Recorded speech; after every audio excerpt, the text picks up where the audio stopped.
We had let me preface. We had an hour debrief after like the internet shit. We hopped back onto the real life train, and we wanted to just unpack everything that we talked about in the very emotional 2.5 hour podcast with Evan. There was a lot of points yesterday for people watching who might have been able to relate to being lost like Evan feels. There were a lot of points where we were, me included, we were making these little tweaks that he can make, like be more positive or do this or do that. And I made a point in the studio, which was I was able to relate to Evan with that feeling of being completely lost, depressed, and just completely out of the game, 0%, nothing in the tank. And a lot of those people that have depression can relate to this because a lot of those little tweaks feel like Band-Aids for someone who's on fire.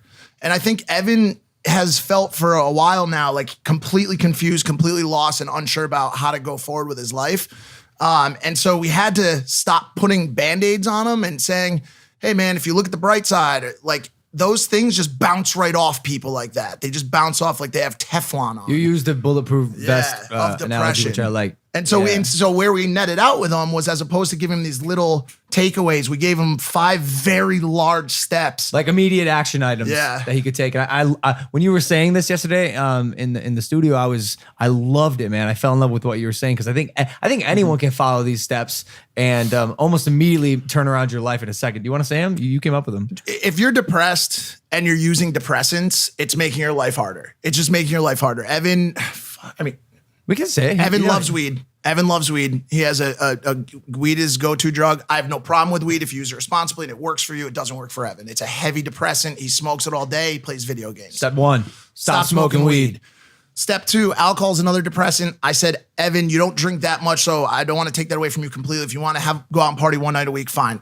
Cut down on alcohol. Maybe one night a week. If you can't keep it at that, then cut it out completely. Step 2, no alcohol. Cut down. Step 3, stop playing video games. No more video games. After yesterday's meeting, he took his PS4 out of his room, boxed it up. It's not in his room anymore. Yep. He was sitting, smoking, playing video games all day. Now 2 of those things are completely removed from his life. The rule was, we told Evan, if you make money off of video games, you got it. But unless you're not making money, literally there is 0 value add to your life. Cut it. Step 4, now that you're feeling better because you've cut out the depressants and the video games and your head is getting clear, join us in the gym every day. Get some fitness going. Fitness is the first step to greatness. Get on the tread. Do whatever you can based on your pain thresholds. He talked about dwarfism and the effects of working out on the bones a little bit. Whatever you can do comfortably, get in there, sweat, get a deep breath. And guess where he was this morning? With me working out in the gym at 10:15 a.m. I was so happy. Step 5, 1 creative release per day. I don't care if it's a concept for a vlog, a concept for a sketch, whatever.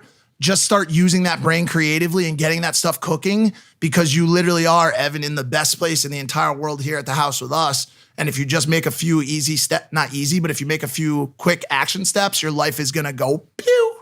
Yeah. Yep. Yeah, that was deep, bro. It was you slayed it. Great 5 action items. That's why I love Mike. Like realistically, as moronic as he is, the dude has so much wisdom and life experience that we can all benefit and learn from. So I really appreciate that on behalf of Evan and for myself. And bro, we've experienced it, bro. In this house, we've all been addicted to video games. Yeah, us true. Us and Andre. Oh, it was bad. We would play 6 to 8 hours a day, Fortnite. We'd all just sit in the room, and it always started like this. It was one of you two usually. It'd be like, "Yeah, you want to run one game?" And we're like, "Yeah." It was everybody. All right? Andre, not me, bro. Andre, with the least addictive personality of everyone in this house, he was definitely number 1. Well, you are susceptible to video games. He's told me he was addicted to World of Warcraft before, just like me. Oh, dude, I was mad addicted to video games. That's a serious thing. Like, where is the cutoff where addiction?